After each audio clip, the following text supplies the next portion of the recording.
Senang bersama dengan saudara. Sore hari ini saya akan berkhotbah dengan tema atau judul khotbah hidup di dalam janjinya. Bapak Ibu tentu tahu bahwa Tuhan ketika menciptakan alam semesta ini, Dia menciptakan semuanya sungguh sangat baik. Dia rancangkan semuanya dengan sangat baik. Tapi semua yang sangat baik itu menjadi tidak baik karena dosa. Semua orang tahu itu. Bahwa gara-gara dosa satu orang manusia, sehingga semua yang sangat baik yang Tuhan ciptakan itu lambat laun menjadi rusak.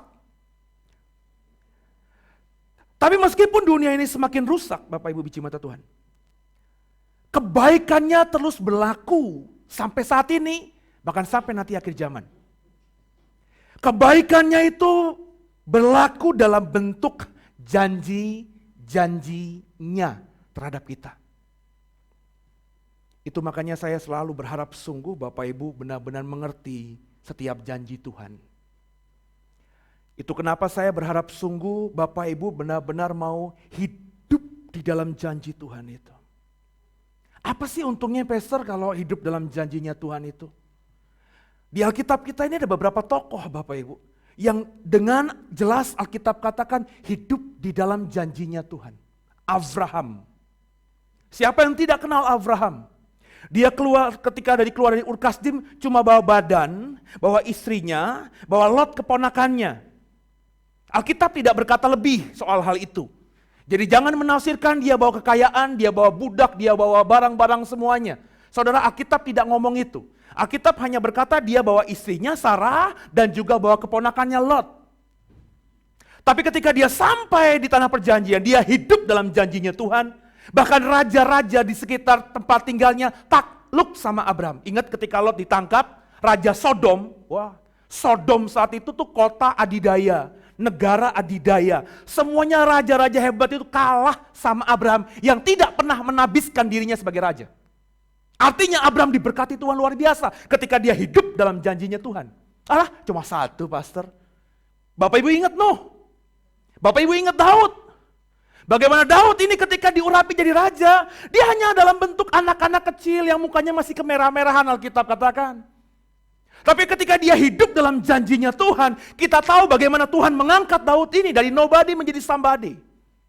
Dari orang yang tidak diperhitungkan menjadi raja yang sampai sekarang ini kalau orang Israel ditanya, siapa sih raja kalian itu? Makanya ada Zionisme. What the meaning of Zionisme itu? Orang-orang Israel modern hari ini kepengen negara mereka, pengaruh mereka, kekuatan mereka itu seperti zaman Sion dulu. Sion siapa? Sion yang bangun adalah Daud. Diberkati Tuhan luar biasa ketika orang-orang ini hidup dalam janjinya Tuhan. Jadi bodoh bagi saya orang Kristen yang tidak ngerti ini. Sorry aja, bodoh bagi saya orang Kristen yang tidak mau hidup dalam janjinya Tuhan ini. Apa sih Pak janji itu? Nah, untuk bisa mengerti janji itu kita tentu harus melihat Kamus Besar Bahasa Indonesia. Apa itu arti janji? Kalau kita lihat Kamus Besar Bahasa Indonesia, Kamus Baku Bahasa Indonesia, janji itu berarti ucapan yang menyatakan kesediaan atau kesanggupan untuk berbuat. Ketika saya berjanji kepada saudara, maka saya menyatakan kesediaan, kesanggupan untuk berbuat sesuatu yang saya janjikan itu. Saya janji sama kamu, saya akan memberikanmu mobil. Berarti saya mengucapkan janji kepadamu untuk sanggup memberikan kamu mobil. Tapi kalau kita lihat Kamus Besar Bahasa Indonesia berikutnya, ternyata janji itu tidak pernah bisa sepihak. Janji itu selalu melibatkan dua pihak. Maka dalam arti janji dalam Kamus Besar Bahasa Indonesia yang kedua adalah persetujuan antara dua pihak. Di mana masing-masing bersedia sanggup untuk berbuat yang dijanjikan itu. Janji yang ketiga dalam Kamus Besar Bahasa Indonesia juga berarti syarat ketentuan yang harus dipenuhi. Berarti bicara mengenai janji, bicara mengenai dua belah pihak yang saling berkomitmen untuk berbuat sesuatu yang sama-sama disepakati. Jadi ketika saya bertema khotbah hidup dalam janjinya, Itu bukan semata bergantung hanya kepada Tuhan yang berjanji kepada kita, tapi ada bagian diri kita juga yang harus terlibat di dalam itu, sehingga janjinya tergenapi, terpenuhi dalam diri kita masing-masing. Yang mari sama-sama kita siapkan hati. Kita buka salah satu janji Tuhan yang paling kau hafal mungkin. Yesaya 48 ayat 18. Sama-sama kita buka. Yesaya 48 ayat 18. Mari sama-sama kita baca satu ayat ini. Ayat 18. 3, 1, ya. Sekiranya engkau memperhatikan perintah-perintahku, maka damai sejahteramu akan seperti sungai yang tidak pernah kering. Dan kebahagiaanmu akan terus berlimpah seperti gelombang-gelombang laut yang tidak pernah berhenti. Ini ayat yang paling dihafal oleh banyak orang Kristen ketika mengklaim janji Tuhan. Ayat ini sering kita temui kalau kita ke toko buku Kristen tuh. Ya, saya dulu kalau orang ngundang saya punya hajatan, ibadah syukur rumah begitu ya, toko, kantor, itu biasanya saya tuh agak gimana gitu kalau nggak bawa buah tangan gitu ya. Salah satu yang paling mudah ya beli di toko buku Kristen hiasan dinding itu. Ini ayat yang populer. Jika kau perhatikan perintah-perintahku, itu biasanya kita lupa tuh. Tapi janji berikutnya, maka damai sejahteramu, wah keren banget itu. Akan seperti sungai yang tidak pernah kering. Kita tahu dong sungai itu sumber air. Jadi kalau sumber kehidupan ini nggak pernah kering, maka hidupmu pasti akan diberkati. Dan kemudian dikatakan kebahagiaanmu, your happiness, akan seperti gelombang laut yang tidak pernah berhenti. Siapa yang nggak kepengen seperti ini? Yang nggak kepengen angkat tangan. Yang kepengen angkat tangan. Yang nggak angkat tangan? Nah, saya mah santai-santai aja lah. Saya kalau nanya saudara, siapapun yang saya tanya pasti kepengen hidup seperti ini. Ada janji Tuhan bahwa damai sejahteramu akan seperti sungai yang tidak pernah kering. Damai sejahtera itu apa? Kalau kita lihat kalimatnya dalam bahasa asli, bahasa Ibrani, bahasa perjanjian lama, damai sejahtera ini menggunakan kata yang sering kita ucapkan, shalom. Nah orang Indonesia ini terbiasa ngucapin shalom. Di gereja lidah kita itu gampang ngomong shalom. What the meaning of shalom? Damai sejahtera. Tapi ketika saya tanya, apa sih artinya damai sejahtera? Ya gitu deh Pak, damai sejahtera. Gak bisa dijelaskan lebih saudara. Ya. Nah memang keterbatasan bahasa Indonesia seperti itu. Karena mungkin juga, ini nih Alkitab kita ini ya, maafkan saya. Sedih juga saya. Mestinya banyak gereja-gereja besar ya. Saya sih berharap sungguh dan berdoa sungguh gereja-gereja besar itu yang uang nggak menjadi masalah gitu ya. Itu mestinya mendonasikan uang yang itu banyak itu ya daripada memperbesar gedung gerejanya. Lebih baik didonasikan, kumpulin semua ahli-ahli teologi, ahli-ahli bahasa itu untuk menerjemahkan bahasa ke dalam bahasa Indonesia yang agak berbeda gitu dengan LAI ini. Kita tuh di Indonesia tuh terpaku sama terjemahan LAI, Lembaga Alkitab Indonesia. Sehingga mau gak mau kita yang tidak punya pengetahuan lebih dengan bahasa asing, ya otomatis teologi kita ini terkungkung sama ya LAI ini satu ini. Padahal kalau mau ngomongin terjemahan bahasa Inggris aja, banyak loh, bener ya? King James aja ada banyak. Ada King James, ada New King James. Ya, ada NIV, ada NISB. Wah, banyak sekali saudara, ada puluhan. Mungkin kalau benar-benar dihitung dengan sempurna, ada ratusan kali terjemahan ke dalam bahasa Inggris. Nah kalau kita lihat terjemahan bahasa Inggris tentang apa sih sebenarnya kata shalom itu, saya ketemu memang Alkitab terjemahan Inggris lainnya menafsirkan shalom dengan damai sejahtera tadi. Tapi kalau kita lihat di terjemahan lain contohnya ya, damai sejahtera atau shalom itu, NIV saja, ya atau ini King James, Alkitab yang lainnya itu biasanya menerjemahkan shalom dengan your peace, damaimu. Jadi damai sejahtera itu bicara mengenai damai. Damai itu bicara mengenai ketenangan. Lu gak stres, lu gak khawatir. Datang pos, wah tagihan, tenang aja.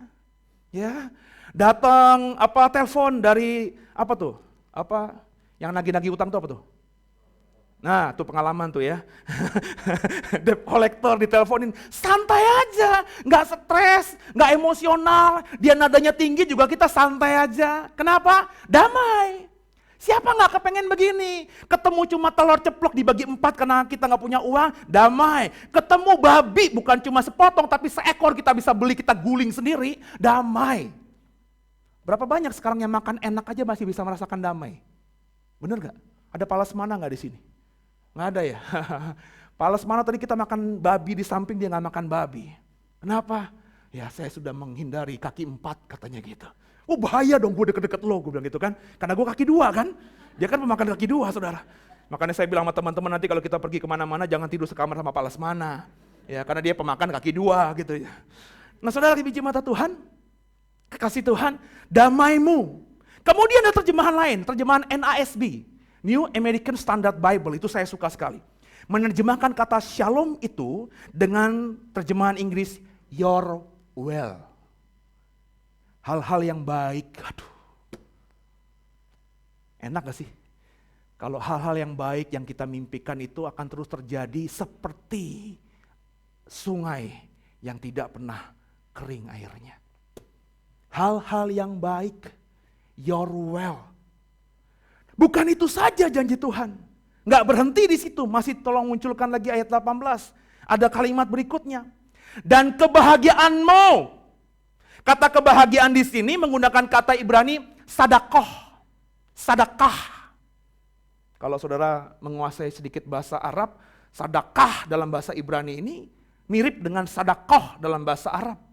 Ya, orang Indonesia menerjemahkan sadakoh itu dengan pemahaman yang simple, pemberian gitu. Supaya amal sadakohmu diterima. Apa itu? Ya kasihmu, pemberianmu. Tapi sadakah dalam bahasa Ibrani itu artinya hampir semua terjemahan Inggris menerjemahkan dengan righteousness, kebenaranmu. Tapi ada satu juga terjemahan lain saudara yang saya suka. Contemporary English Version menerjemahkan sadakah atau righteousness itu dengan terjemahan Inggris good fortune. Apa tuh good fortune? Nasib baik, takdir baik. Bukankah kata orang kita ini hidup dengan takdir Tuhan? Dan memang saudara, saudara ada sampai saat ini karena takdir Tuhan. Kau ada, bahkan sebelum ada dalam perut ibumu, sebelum kau dirajut dalam kandungan ibumu, Tuhan bilang, aku sudah tahu.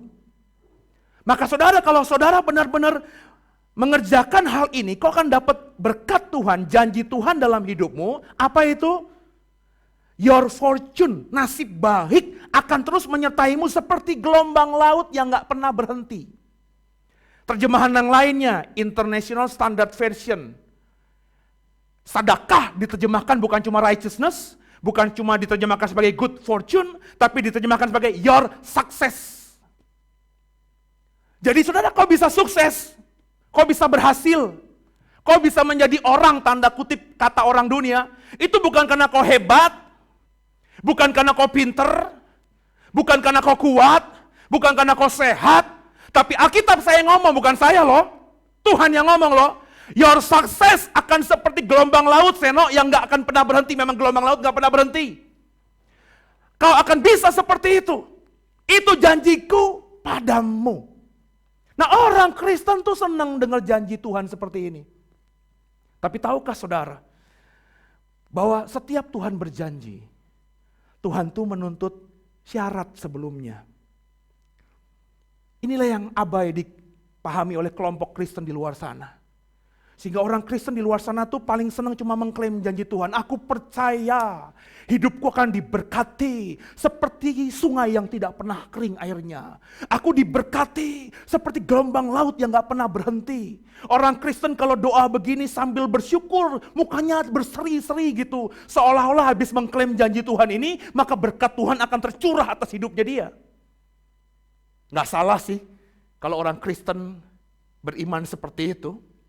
Saya cuma bilang ya imannya baru level begitu. Baru iman yang seneng-seneng doang. Memang ayatnya begitu. Shalommu akan seperti air sungai yang gak pernah kering. Kebahagiaanmu akan seperti gelombang laut yang gak pernah berhenti. Tapi orang-orang Kristen seperti itu lupa bahwa ada kalimat di atas janji Tuhan tadi. Apa itu? Coba munculin lagi. Ayat 18. Sama-sama kita lihat, kita baca ya. 3, 1 ya. Ayo, 3, 1 ya. Sekiranya engkau memperhatikan perintah-perintahku. Ada kalimat itu sebelum ada janji Tuhan. Maka shalommu, damai sejahteramu, maka kebahagiaanmu akan seperti sungai yang gak pernah kering, akan seperti gelombang laut yang gak pernah berhenti. Ada syaratnya dulu. Syaratnya apa? Kalau engkau memperhatikan perintah-perintahku. Memperhatikan itu apa sih maksudnya, Pastor? Saudara, memperhatikan menggunakan kata Ibrani hiksapta.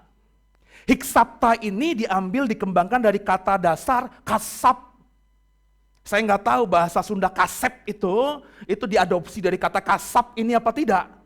Karena kalau saya pikir-pikir mungkin ada hubungannya, karena perbedaan artinya itu sangat dekat sekali. Ya. Kasep itu bisa berarti ganteng, benar ya? Kasep itu bisa berarti, aduh udah kadung lah, udah kasep lah gitu. Ya. Tapi kasap dalam bahasa Ibrani, kalau kita lihat terjemahan Inggris, itu kebanyakan diterjemahkan Inggris dengan kata paid attention. Agak mirip dengan terjemahan Indonesia tadi, perhatikan. Tapi ada terjemahan Inggris lainnya yang menerjemahkan kata kasap tadi dengan kata listen, dengar. Ada juga terjemahan Inggris yang menerjemahkan dengan menjadi give heed. Apa itu give heed? Give heed itu artinya saudara harus benar-benar menghiraukan perintah Tuhan itu. Jangan kau abaikan perintah Tuhan itu. Kemudian juga ada terjemahan Inggris yang menafsirkan kasap itu atau hiksapta itu dengan mark well. Catat itu baik-baik. Beri garis merah. Bahasa saya kalau jadi dosen itu di stabilo. Jadi perintah Tuhan itu bukan cuma didengarkan. Perintah Tuhan itu bukan cuma dibaca. Tapi perintah Tuhan itu benar-benar harus kita bold gitu. Bapak Ibu, kalau kita nulis WhatsApp begitu kan, atau nulis email gitu, kalau kita mau memberikan penekanan kan biasanya huruf-hurufnya kita bold gitu, saudara ya. Makanya seringkali salah paham gitu. Kalau saya tuh kalau mau ngebold itu maksudnya memberi penekanan, tapi kalau orang-orang yang sensitif gitu ya, kalau saya SMS pakai hurufnya besar semuanya, WhatsApp besar semuanya, atau kalau di email pakai saya bold gitu, saya tebelin lagi, itu apa sih maksudnya si Seno itu? Pakai di bold gitu kan, seolah-olah marah gitu. Mark well. Dan yang menarik saudara, kata hiksapta yang diterjemahkan menjadi kata memperhatikan dalam LAI ini, juga kita ketemu dalam terjemahan Inggris menjadi regard. Regard itu apa? Hormat. Makanya kalau kita nulis surat, regard siapa gitu. Ya, memandang, menghormati. Bagaimana saudara? Kalau ditanya tadi, siapa yang kepengen damai sejahteranya seperti air sungai yang gak pernah kering? Angkat tangan. Siapa yang kepengen agar kebahagiaanmu seperti gelombang air laut yang tidak pernah berhenti? Angkat tangan. Pertanyaan yang angkat tangan tadi, sudah belum? Hiksapta, kasap, perintah Tuhan. Jadi omong kosong saudara bisa sukses. Omong kosong hidupmu bisa tenang. Kalau kau tidak paid attention, kalau kau tidak mark well, tandai khusus, baca sendiri, baca dengan sungguh firman Tuhan ini. Jadi orang Kristen tuh gampang saudara. Tinggal Jesus, I believe in you. Udah jadi Kristen. Tinggal hubungi saya, Pak Seno celepin dong. Udah pernah belum sebelumnya? Udah 5 kali Pak. Cuma Pak Seno kan belum, 6 kali saya celepin juga. Apakah itu otomatis saudara menjadi orang yang penuh dengan damai sejahtera? Alah, entar dulu dong. Gue udah melayani bukan cuma setahun, 2 tahun, belasan tahun, bahkan puluhan tahun. Banyak orang yang bahkan sudah melayani, tapi hidupnya nggak damai sejahtera. Udah melayani, tapi kebahagiaannya nggak terpancar. Mukanya ngebetein mulu kalau kulitnya bening putih gitu ya. Ya, itu kebahagiaannya nggak kelihatan. Kalaupun dia suntuk masih enak bening gitu. Tapi kalau mukanya kayak gue hitamnya gini, ya udah hitam, nggak ada sukacita, nggak ada seri-seri. Wah, timpuk aja deh sama batu mendingan. Sama-sama saudara. Jadilah orang Kristen yang ngerti rahasia ini. Kita tidak usah klaim-klaim, makanya di gereja ini 5 tahun saya nggak pernah ngajar, ayo kita klaim firman Tuhan. Hah, itu orang atau pendeta yang ngajar klaim-klaim firman Tuhan tuh pendeta yang mesti belajar lagi kalau bagi saya, maafkan saya. Sebab janji Tuhan tuh nggak usah diklaim. Tuhan tuh bukannya pedagang asuransi saudara. Ya, yang kalau kita mau klaim harus telepon, ini nih, gue sakit nih, tolong ya bantu ya, klaim ke asuransi. Nggak perlu. Tuhan tuh kalau udah janji, dia pasti tepati janji. Nah, supaya janjinya tertepati pada diri kita, janjinya bisa kita hidupi, maka kerjakan dulu bagianmu. Bagianmu apa? Dalam Yesaya 48 tadi. Pay attention. Hiksapta, kasap sama firman Tuhan. Alah, pastor, itu kan perjanjian lama. Kita kan umat perjanjian baru. Perjanjian lama emang begitu. Tapi perjanjian baru nggak gitu. Nah, saudara, ada orang memilah-milah gitu, perjanjian lama sama perjanjian baru. Sorry ya, Alkitab ini nggak bisa dipilah-pilah.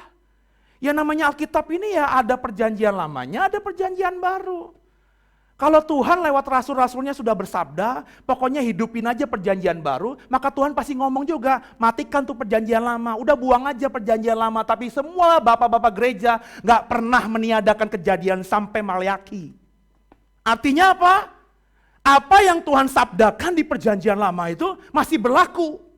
Firman Tuhan itu tidak akan lenyap, bahkan ketika bumi ini lenyap, firmanku tinggal tetap, saudara. Nah, bagaimana dengan perjanjian baru? Konsisten gak dengan perjanjian lama bahwa kalau mau hidup dalam janjinya Tuhan harus kerjakan syarat-syaratnya? Oh iya.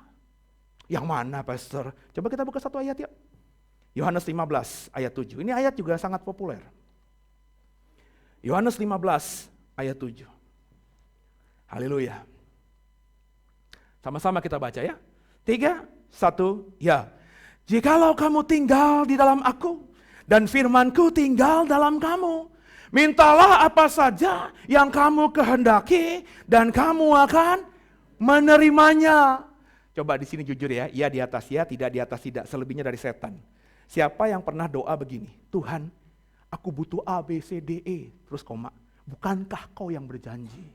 Mintalah apa saja yang ku kehendaki dan aku akan mendapatkannya. Ayo ya, yang pernah doa begitu, ingat ya, iya di atas ya, tidak di atas tidak. Yang enggak ngaku dari setan. Yang pernah begitu ya, jujur. Saya angkat tangan loh. Saya angkat tangan loh. Gue dulu pernah begitu. Enak bener gitu. Ya. Pak Seno salah nggak? Oh, nggak salah. Lalu kalau nggak salah kenapa nggak boleh? Cuma kurang bener. Nah kalau kurang bener ya, gimana dong? Salah. Karena ayatnya dibaca cuma sepenggal doang. Yang lo inget tuh di otak kiri, otak kanan, otak-otak gitu ya. Itu yang enak-enak aja, mintalah apa saja yang kau kehendaki maka kau mendapatkannya.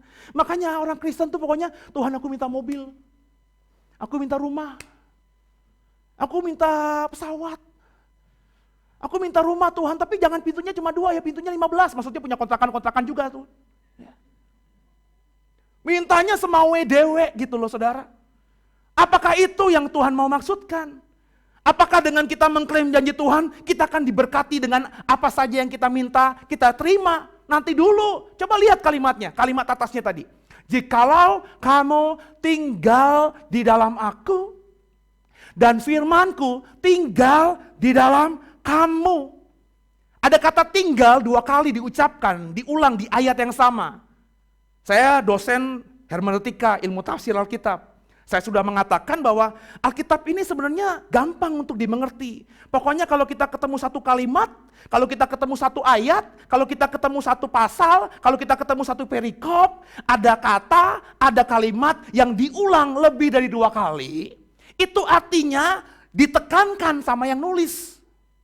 Nah ini cuma satu ayat, tapi ada 2 kali kata tinggal diulang. Artinya apa? Penting untuk dipahami. Jadi sebelum kita minta apa saja, perhatikan dulu apa yang ditekankan. Tinggal. Tinggal di sini menggunakan kata Ibrani menete, mene, yang artinya to stay, abide, remain, diam, ada, tetap. Nah, seperti apa tinggal itu? Nah, coba perhatikan lagi Alkitab ini. Ada 2 kata tinggal. Yang pertama bisa dikerjakan oleh Bapak Ibu dan saya.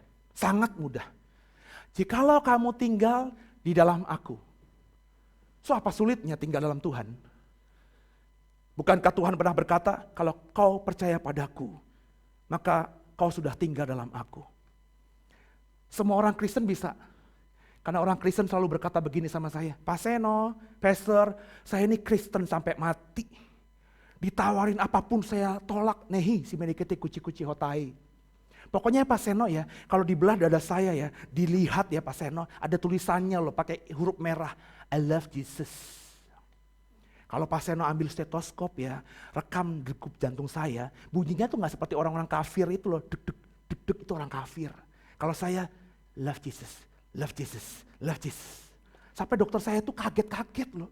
Sampai saya didiagnosa, ya dikumpulin semua dokter-dokter. Kenapa ini pasien ini kok degup jantungnya ada melodinya ya. Kayak love Jesus, love Jesus. Dengerin saya ya. Mungkin bener kok bisa seperti itu. Dari muka-mukanya sih iya kayaknya. Gak mungkin tinggal Tuhan. Bener gak? Gak mungkin tinggalin Tuhan. Ya, kayak muka-muka suci semuanya. Muka-muka saint, santa semuanya ya. Lo mati nanti di nisan lo ada salib, gue yakin. Tapi problemnya dalam konteks khotbah saya ini, ada dua kata tinggal. Gak cukup cuma tinggal dalam Tuhan. Tinggal dalam Tuhan tuh gampang. Lu percaya Tuhan, dibaptis, maka kau sudah tinggal dalam Tuhan. Tapi ada kata tinggal kedua nih, yang susah loh. Coba perhatikan. Dan firmanku tinggal dalam kamu. Gimana caranya firman Tuhan bisa tinggal dalam diri kita? Oh gampang Pak Seno. Itu kata dukun saya, Alkitab ini ya di mantra-mantrain dibakar, terus abunya dimasukin ke teh manis, kita minum. Udah tuh, Alkitab kita tinggal dalam kita, gendeng loh. Bukan begitu. Firmannya supaya tinggal dalam kita, ya harus kita baca. Jadi tolong jelasin sama Seno yang terbatas ini. Gimana caranya firman Tuhan bisa tinggal dalam hidupmu kalau lo gak pernah baca Alkitab? Kalau cuma baca Alkitab cuma hari Minggu sekali. Itu pun pendeta yang bacain, gue cuma diem aja ngeliat doang. Gimana? Caranya gimana? Itu makanya di gereja ini sejak 5 tahun lalu saya udah nekankan, pokoknya jemaat harus baca 3 pasal sehari. Dengan baca 3 pasal sehari, setahun tuh bisa kelar tuh Alkitab dari Kejadian sampai Wahyu. Ini yang ikutin omongan saya udah 3-4 kali ngulang dari Kejadian sampai Wahyu. Kalau kita baca Kejadian sampai Wahyu terus menerus, tiap hari kita baca 3 pasal saja, kita paksa diri kita untuk baca aja, lambat laun Bapak Ibu kalau udah dipaksa, jadi kebiasaan. Kalau jadi kebiasaan, gak dikerjakan, garing. Nangkep gak? Lu cengah-cengir lu gak pernah ngejain sih soalnya. Coba deh, lu semuanya nih, yang udah baca Alkitab, nih tiap hari baca Alkitab. Pak Seno, ketika baca Kejadian mah enak ya, ceritanya pada mulanya Allah menciptakan langit dan bumi, enak itu ceritanya tuh. Tapi udah sampai imamat Pak, aduh Pak bete Pak. Ya, hukum Taurat, hukum persembahan. Tapi lu paksa diri lu terus. Jadi kebiasaan. Kalau udah jadi kebiasaan, kita gak baca, garing, kering. Kalau kita sudah biasa baca Alkitab, maka firman tinggal dalam diri kita. Ini gak bisa ditumpangi tangan pendeta. Pak Seno, tolong urapi saya Pak. Kenapa? Supaya firman Tuhan tinggal dalam diri kita. Kalau ada yang begitu, gue siram sama air aja sekalian.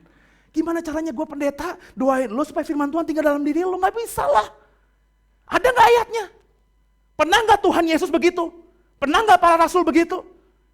Jadi supaya firman Tuhan tinggal dalam diri kita, ada bagian diri kita yang harus kita matikan. Biasanya nonton sinetron Korea gitu ya, matikan dulu lah. 3 pasal tuh 1 jam. Pak Seno, saya 15 jam, ya lu ambil tidur habis itu soalnya. Baru 5 ayat, 15 jam baru bangun lagi. Lanjutin, 1 jam, gue udah cobain kok. Pasal yang pendek, pasal yang panjang, kalau kita baca dengan konsisten, 1 jam kelar. Habis itu ngapain? Monggo nonton sinetron Korea lagi. Gak ada yang masalah. Monggo ngegosip lagi, kan dari muka-mukanya, muka-muka tukang gosip semuanya di sini. Gatel gitu lidahnya kalau gak ngegosip gitu ya. Ya. Itu si UAS tuh Pak, ngomongin salib. Aduh, di sosmed gue sampai bosen gue nih, dari level pendeta sampai level Kristen abangan ngomongin salib. Kayak orang udah bener aja gitu. Ya, saya bilang ya biarin aja lah. Si UAS itu kan ngomongin salib di komunitasnya dia ya. Ya, kayak gak pernah denger aja pendeta, untung puji Tuhan saya gak pernah jelekin agama lain loh. Ya. Tapi kan bagi saya normal aja gitu kalau ada pendeta jelek-jelekin agama lain, bukan jelek-jelekin ya, menunjukkan perbedaan agamanya dengan agama lain. Cenderungnya pasti gimana? merendahkan agama lain kan itu otomatis lah. Tapi kalau untuk lingkup sendiri kan gak apa-apa. Yang salah itu memang yang upload itu tuh, yang akhirnya jadi viral tadi. Ya, ada pendeta-pendeta apa bikin klarifikasi, nantangin lagi. Tadi baru saya dapat lagi, ada pendeta dari NTT nantangin debat. Lu kayak main tinju gitu. Tuhan bilang kalau kau ada punya musuh, ampuni. Berapa kali Tuhan? 7 kali? Enak aja loh, 70 kali 7. Ngapain lagi udah diampunin? Doain. Supaya dapat hidayah. Iya kan? Ya, waktu Tuhan bukan waktu kita kan. Siapa tahu nanti 5 tahun lagi si UAS itu ada di the way. Wih lo, udah bertobat. Lo sekarang maki-maki dia kurang ajar tuh, kurang ajar. 5 tahun lagi dia di sini. Lo masih bilang kurang ajar? Jangan-jangan gara-gara dia ngomongin salib itu Tuhan jamah dia, kan bisa jadi. Kok? Iya kan bisa jadi gak? Bisa jadi gak Seno yang lagi ngomong firman ini 5 tahun depan lagi? Bisa jadi lah saudara. Tapi jangan diaminin, awas diaminin nih, gua hajar. Maksud saya semuanya bisa kemungkinan. 5 tahun ke depan saya jadi jemaat bisa, saudara yang jemaat sekarang 5 tahun ke depan bisa khotbahin saya. Nggak nutup kemungkinan. Selama belum mati semuanya serba mungkin. Maka jangan jelek-jelekin lah saudara, jangan maki-maki lah. Saya tuh greget memang kalau ada pejabat yang gimana di Facebook saya, kok bisa lihat itu. Tapi kalau ngomongin agama, saya bilang saya berhati-hati sungguh. Ya. Karena biar bagaimanapun mereka punya kepercayaan sendiri. Kepercayaannya beda dengan kita, dihubungin gimana. Makanya gue kalau suruh debat, saya pernah diundang berkali-kali. Pak Seno yuk debat yuk antar agama. Ih ngapain? Pegangannya aja beda. Gue Alkitab, dia Quran, Tripitaka, Weda. Lah hukumnya beda, yang ada debat kusir, saudara berantem, gak ada gunanya.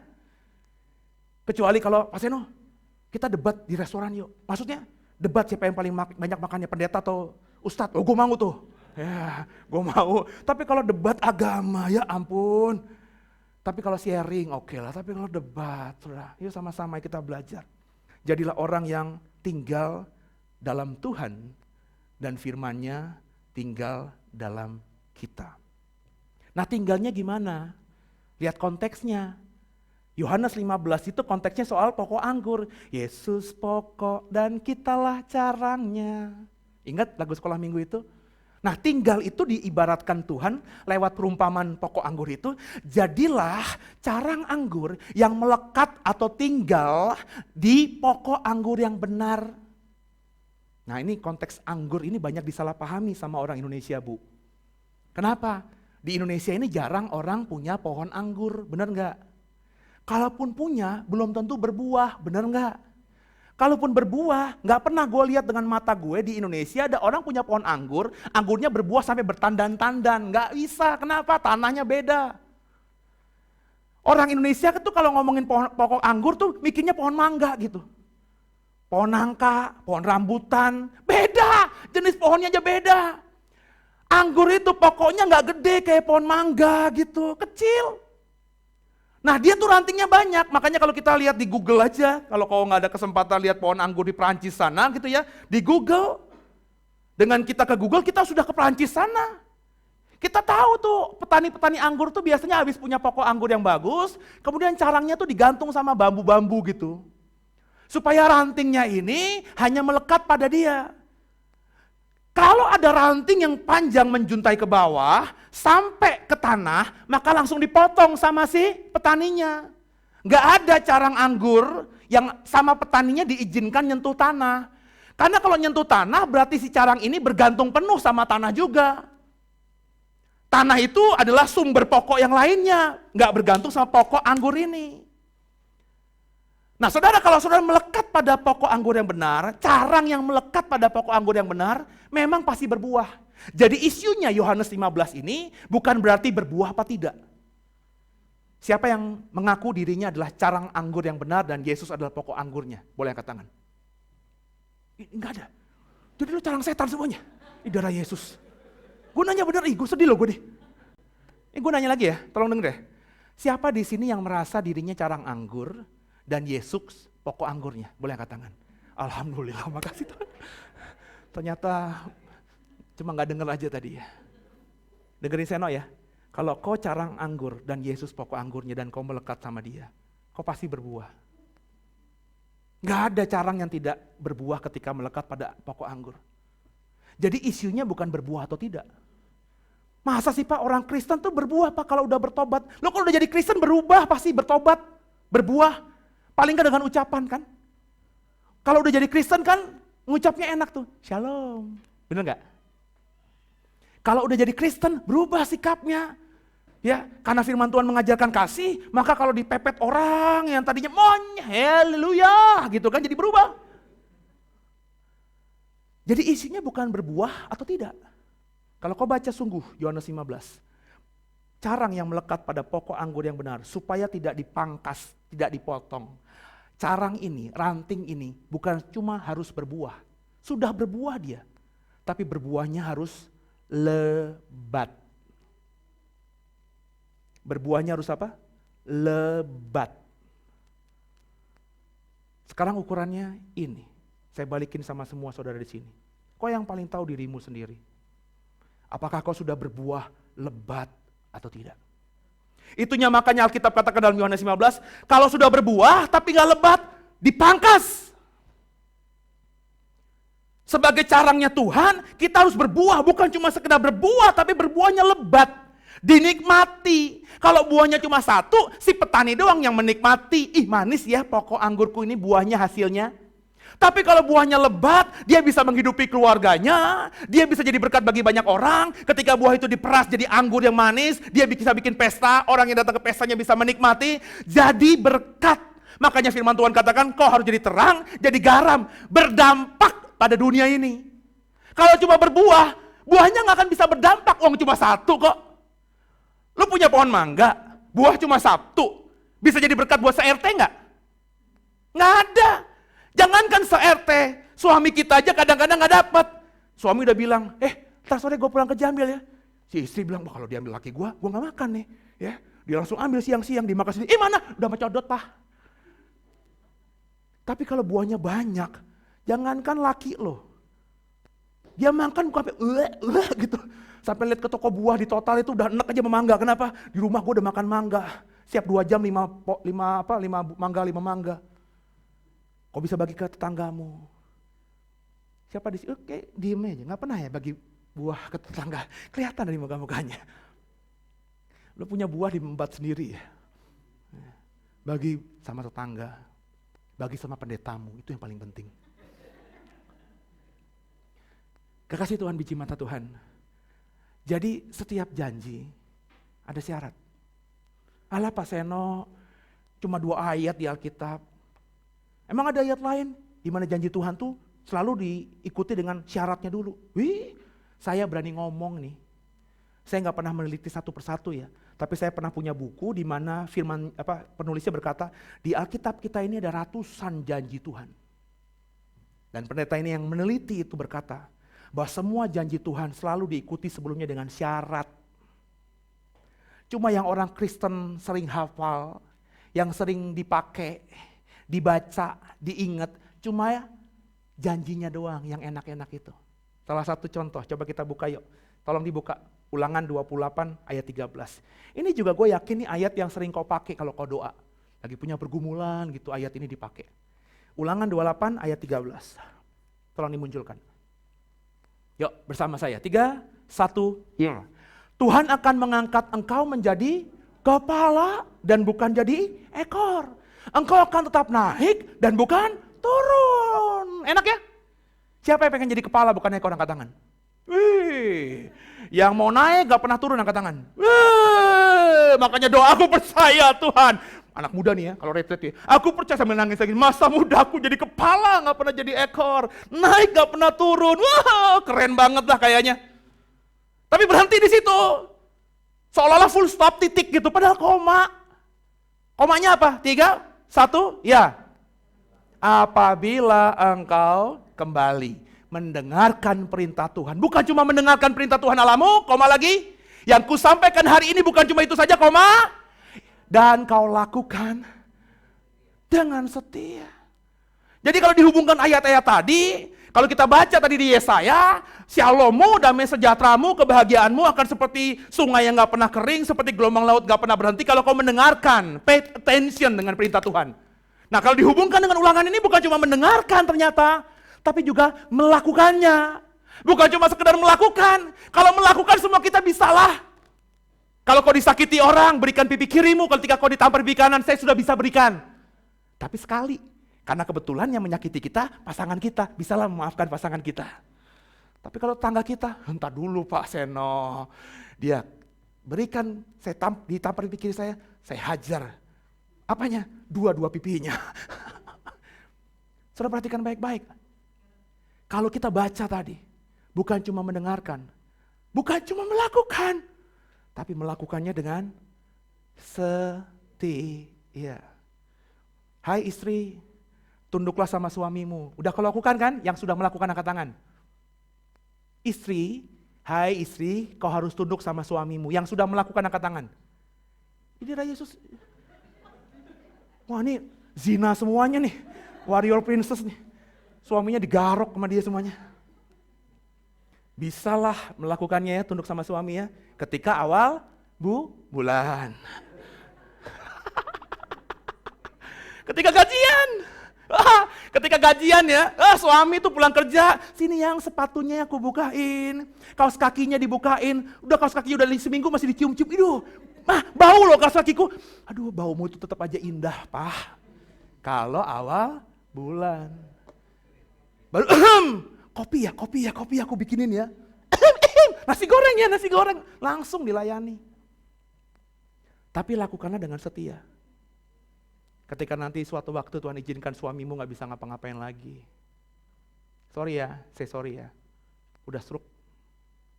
Gerakin tangan aja gak bisa Bu. Dia udah gak berdaya. Dia gak bisa ngelakuin bahkan untuk buang air aja sendiri dia gak bisa. Pertanyaan saya, gue kalau ngomong ini merinding loh. Padahal gue bukan istri kan ya. Masih bisa gak tunduk sama suami?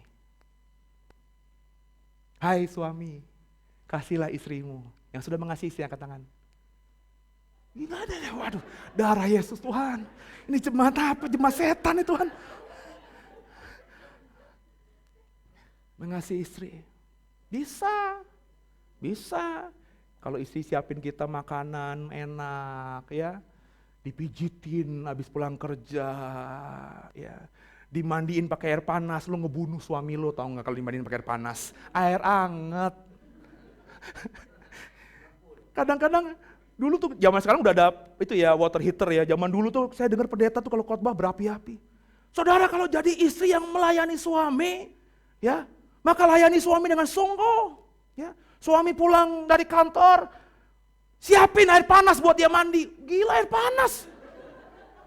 Rontok-rontok tuh, mati masuk UGD tuh suami. Air hangat Bu, ya. Suami mengasihi istri. Ya, tanya istri saya Silvi itu. Istri saya itu kan nggak kecil. Ya. Maksud saya kalau dia nyebrang jalan kesenggol, bisa jadi mobil yang nyenggol dia yang celaka. Ya. Tapi saya kalau nyebrang sama dia berdua, saya selalu ya di atas ya, tidak di atas tidak, memposisikan diri saya di sebelah kanannya dia.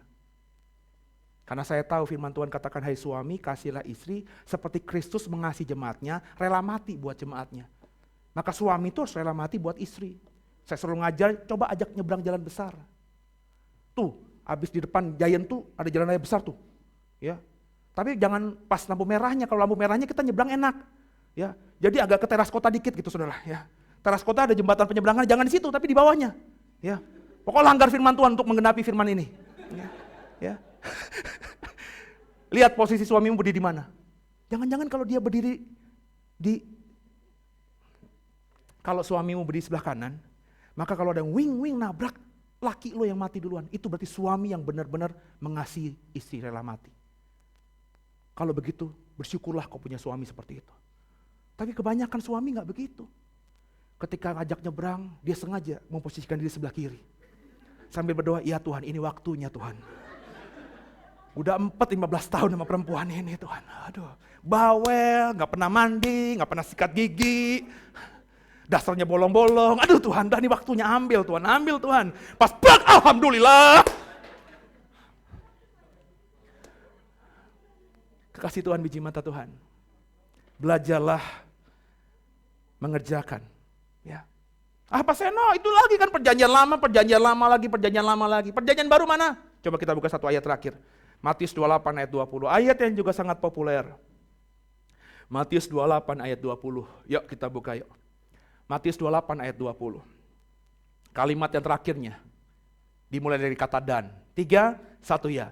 Dan ketahuilah, aku menyertai kamu senantiasa sampai kepada akhir zaman. Ini janji Tuhan kepada kita, bahwa Dia akan menyertai kita sampai akhir zaman. Siapa yang mau disertai Tuhan sampai akhir zaman? Angkat tangan. Wah, semuanya. Seolah-olah kalau kita, terimalah berkat dari Tuhan, maka Tuhan Immanuel itu akan menyertaimu. Amin.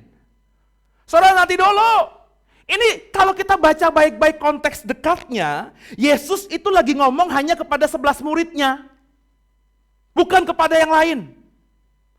Tapi 11 murid ini bukan sekedar Tuhan janjikan aku akan menyertaimu sampai akhir zaman, tapi ternyata ada syaratnya. Dari 11 murid yang tersisa, Yudas Iskariot sudah mati. Kalau kau kerjakan ini, aku akan menyertaimu sampai akhir zaman.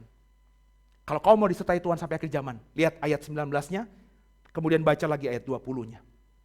Ayat 19 naikin bersama saya. 3, 1 ya. Karena itu, pergilah, jadikanlah semua bangsa muridku. Baptislah mereka dalam nama Bapa, Anak, dan Roh Kudus, ayat 20-nya.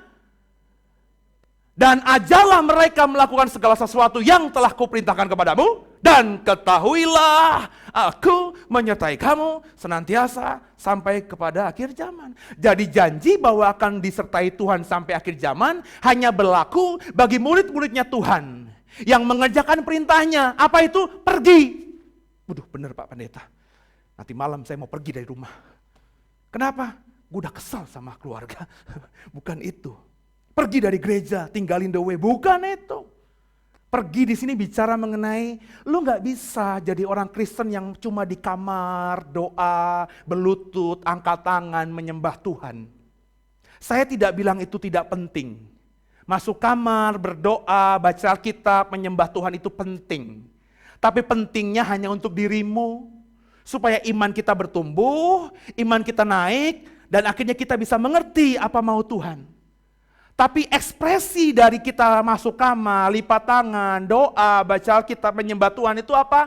Pergi. Maka gereja ini gak bisa cuma berkumpul di gereja saja, harus pergi. Saudara gak bisa jadi orang Kristen yang cuma egois gitu. Yang penting aku selamat, yang penting aku sudah ke gereja, yang penting terima perjamuan Tuhan setiap hari Minggu, yang penting aku didoakan pendeta. Gak bisa, saudara harus pergi. Kalau saudara hanya untuk mementingkan dirimu, kau berdoa untuk kebutuhanmu, kau baca Alkitab hanya untuk membuat imanmu bertumbuh, tapi kau gak peduli sama sekitarmu, jangan mimpi Tuhan akan menyertaimu sampai akhir zaman. Immanuel itu, Allah beserta kita itu, kalau dihubungkan dengan Matius 28, akan dimiliki hidup dalam kita. Kita bisa menikmati tinggal dalam Tuhan itu, kalau kita pergi. Ngapain? Beritakan Injil kepada seluruh bangsa. Nah, bangsa di sini jangan dipikirin ke luar negeri. Ya. Saya pernah punya waktu ketika saya masih muda dulu. Sampai sekarang masih ada tuh. Teman dekat saya lah.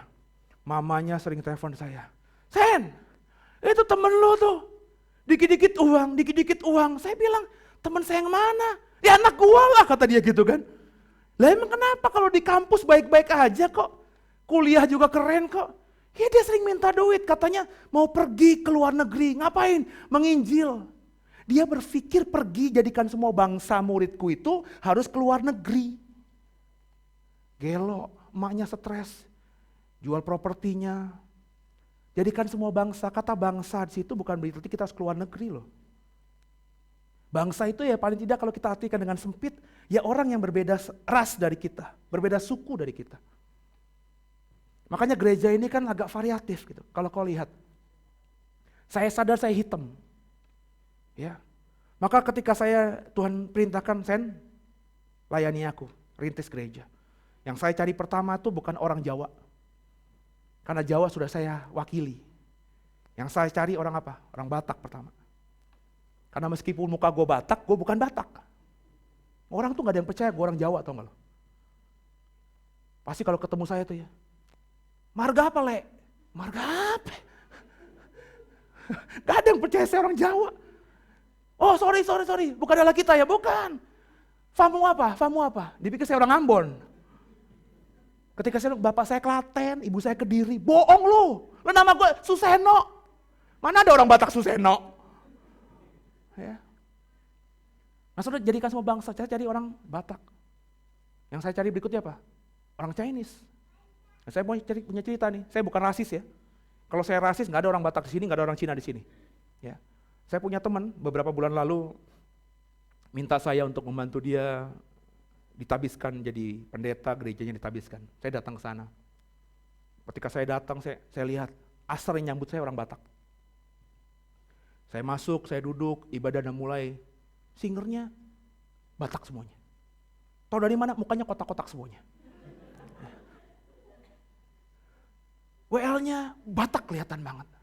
Teman saya pendetanya, gembalanya Batak. Istrinya Batak, anak pendetanya Batak juga.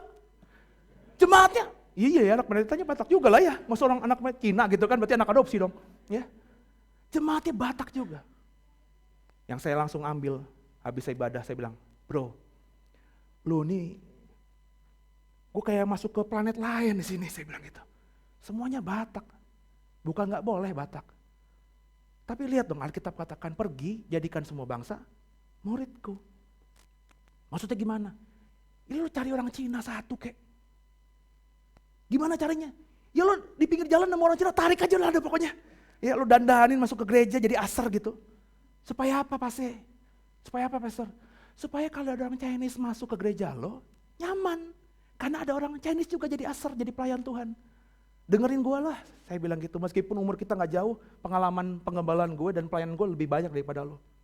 Kalau ada orang Chinese masuk ke gereja lo, langsung disambut, horas le! Gitu kan ya.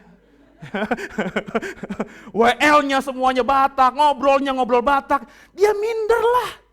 Minggu depan gak mungkin datang. Tapi kalau ada satu Chinese lo taruh di situ.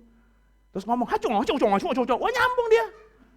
Bikinlah komunitas Cina di situ. Langsung cari orang Jawa yang shalom penjenengan pundi. Nah gitu kan. Besok ada si Darmo datang nyangkut di gereja lo, saya bilang gitu. Nah gereja harus seperti itu. Sudah belum saudara? Ya, tadi saya ngomong-ngomong sama beberapa orang di guru sekolah minggu situ. Saya bilang anak-anak kita nih ya, kan kita nih orang Kristen nih, kalau punya anak-anak pengennya di sekolah Kristen gitu ya, swasta gitu ya. Tapi dengerin saya deh, itu ada benernya, ada salahnya juga. Saya mengamati ya, saya pecinta dalam artian pemerhati anak-anak muda. Anak-anak muda Kristen, aktif di gereja, terus sekolahnya SD, SMP, SMA Kristen. Dengerin saya, sulit bergaul dengan orang di luar sana. Karena terbiasa dengan homogen, nggak terbiasa dengan heterogen, yang beraneka macam itu. Susah bergaul. Nggak usah jauh-jauh. Sean aja anak saya, dia baru 1 SMP. Dari TK, SD, SMP, dia di sekolah Kristen. Itu ketika, kan saya sekolahkan sekolah bola tuh, kalau Bapak Ibu ingat saya pernah upload ya. Dia nggak sekolah bola lagi, sekarang ini. Salah satu alasan yang tidak terucap dari dia, tapi saya berani yakin, nah kan tuh anak gua dong, degup jantungnya aja deg-deg, gue tahu artinya apa. Deg-deg, gue tahu artinya apa. Jadi nggak perlu dia katakan, gue tahu. Kenapa? Karena di sekolah bola itu, yang lainnya itu beda. Ahmad, Junet, nggak ada yang Samuel, David, nggak ada. Dia merasa dia negeri yang asing. Makanya saya lagi doa. Saya udah ngomong sama istri, gue lagi doa nih. Ntar SMA, enggak lah di sekolah swasta lah. SMA negeri aja. Kalau perlu SMA negeri perintisan petang. Udah perintisan petang lagi lah. Supaya apa? Supaya dia bergaul dengan orang-orang yang tidak seagama dengan dia. Susah loh saudara. Kalau kau bergaul hanya dengan orang yang seagama. Tuhan tuh ciptakan beraneka ragam. Istri saya aja, dia bisa terima ada orang yang berbeda kulit dengan dia setelah nikah sama saya. Ketika dulu nikah, ingat ya, gue orang Jawa. Bokap gue itu Kristen tapi lahir dari kejawen dan kebanyakan setengah keluarga dari bokap itu kerudungan semuanya. Ketika saya nikah, dia gak perlu ngomong tapi gue bisa lihat ekspresi mukanya. Itu yang datang jilbab semuanya. Ya. Dia gimana gitu, saya bilang yang bude. Yang bule. Kenapa? Tanya, dari keluarganya Chinese. TK, SD, SMA, SMP, SMA gak pernah pindah-pindah, Kalam Kudus mulu. Sipit-sipit semuanya. Ya. Di gereja, teman-teman di gereja lama, semuanya pekerjaannya Chinese semuanya. Yang hitam cuma saya satu. Makanya dia mungkin suka sama saya karena saya agak beda. Ya. Susah bergaulnya. Ya. Maafkan saya ngomong aja apa adanya. Kalau udah, matikan. Kenapa? Roh jahat, ya sama kayak UAS loh. Saya bilang gitu. Sampai sekarang. Ya, kalau saya tuh sama, udah katam, kenapa? Depan rumah ibu gua masjid gede, toanya ke kamar gua. Itu kalau pas Idul Adha, ya, Idul Fitri, sampai pagi itu saudara saya begadang juga nggak bisa tidur. Ya. Kalau sekarang udah pakai kaset, enak tuh. Kalau pakai kaset enak bisa tidur kita. Tapi kalau yang anak-anak itu kan darah tinggi ya. Tapi saya bisa terima karena saya hidup memang seperti itu. Ya. Susah deh. Saya bilang sama guru-guru Genji, mulai besok kalau ke panti asuhan, jangan ke panti asuhan Kristen, saya bilang gitu. Ke panti asuhan Islam. Kalau besok mau pergi-pergi, ya kalau perlu cari sopirnya yang ada item-itemnya di dahinya. Supaya ketika sopirnya bilang, Assalamualaikum, anak-anak kita enggak kerasukan setan gitu, enggak gitu. Tapi bisa jawab, Waalaikumsalam. Ih Pak Seno, masa anak-anak dijawab begitu? Enggak ada salahnya, enggak dosa. Ketika orang seberang bilang sama kita Assalamualaikum, kita balas dengan Waalaikumsalam. Kok gitu Pak Seno? Di Koptik, Kristen Koptik di Mesir, saya pernah ketemu sama itu ya, yang hitam-hitam itu, pendetanya. Itu ketemu saya di bandara Mesir, ngomongnya sama saya bukan Shalom Aleichem loh. Assalamualaikum. Lah kalau orang seberang salam ke saya Assalamualaikum, terus saya jawab Shalom Aleichem, berantem kita di situ. Lagian Salam Aleichem sama Waalaikumsalam itu artinya sami.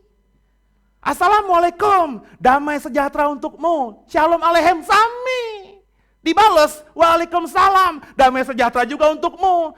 Aleichem shalom, sami. Jadi mulai besok Bapak Ibu, kalau Bapak Ibu punya rekan partner bisnis yang muslim, gak ada salahnya jadi berkat tabur bara di kepala mereka. Ketika ketemu tuh ngomongnya apa? Assalamualaikum Pak Haji. Step dia langsung, tahu gak? Wih, orang Kristen, Assalamualaikum. Dia mulai ramah sama kita. Kalau dia sudah membuka hati ngobrol sama kita enak, kan kita bisa masuk pelan-pelan. Tapi kalau kita ketemu Pak Haji, Shalom Aleichem Pak Haji. Yesus satu-satunya jalan kehidupan, mati loh saudara. Mati loh saudara benar-benar. Nggak jadi berkat. Sampai kapanpun tuh Haji nggak akan bisa mau dengar kita.